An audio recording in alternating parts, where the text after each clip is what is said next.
Viewers, আপনাদের সামনে কিভাবে কাঠ খেলা ফ্লাশ খেলা জয়লাভ করা যায় তাবিজ দিয়া দেখেন। আমি এখন কাঠ খেলবো এই তাবিজ দিয়া। তো আসলে দাদা, তাস খেলাটা ভালো না, খুব একটা খারাপ নেশা। যারা খেলা ছাড়তে পারে না শুধু তাদের জন্য ভিডিওটা। তো আমি 5 ফোঁটা চাইলাম, লক্ষ্য রাখেন নিচে রেখে খেলবো। 5 ফোঁটা কোন দিকে চলে যা।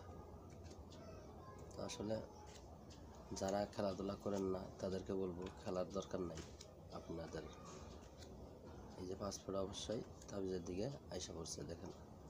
তো এভাবে আসবে অবশ্যই, তাছাড়া নিয়মকানুন আছে, নিয়মকানুন ছাড়া কাজ করবে না। প্রতিনিয়ত এরকমভাবে আসবে। তো এখন চাইলাম আমি যেমন 2 ফোঁটা, লক্ষ্য রাখেন 2 ফোঁটা কোন দিকে চলে যা। হাতে নিয়ে বাড়তাছি দেখেন, যত নিচে থাক না কেন তাবিজে পাওয়ার থাকলে অবশ্যই আসবে, এটা মিস নাই। এই 2 ফোঁটা অবশ্যই আসছে। তো দাদা, যারা প্রবাসে থাকেন তাদেরও ব্যবস্থা করা যাবে, সমস্যা নেই। স্ক্রিনে দেওয়ার নাম্বার যোগাযোগ করতে পারবেন, অযথা ফোন দিয়ে ডিস্টার্ব করেন না। তো এবার ছিলাম আমি 9 ফোঁটা, লক্ষ্য রাখেন নিচে রেখে খেলতেছি। 9 ফোঁটা কোন দিকে চলে যা। নিয়ম কারণ ছাড়া আসলে দাদা জয়লাভ করা সম্ভব না।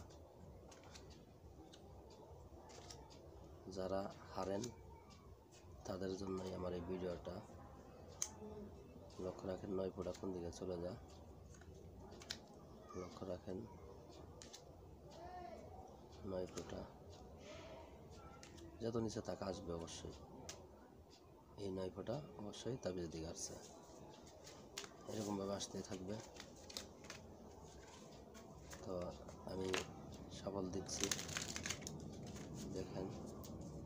তাবিজটা এই পাশে রাখলাম, এই পাশে রেখে দিলাম।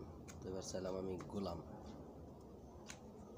লক্ষ্য রাখেন গোলাম কোন দিকে চলে যায়।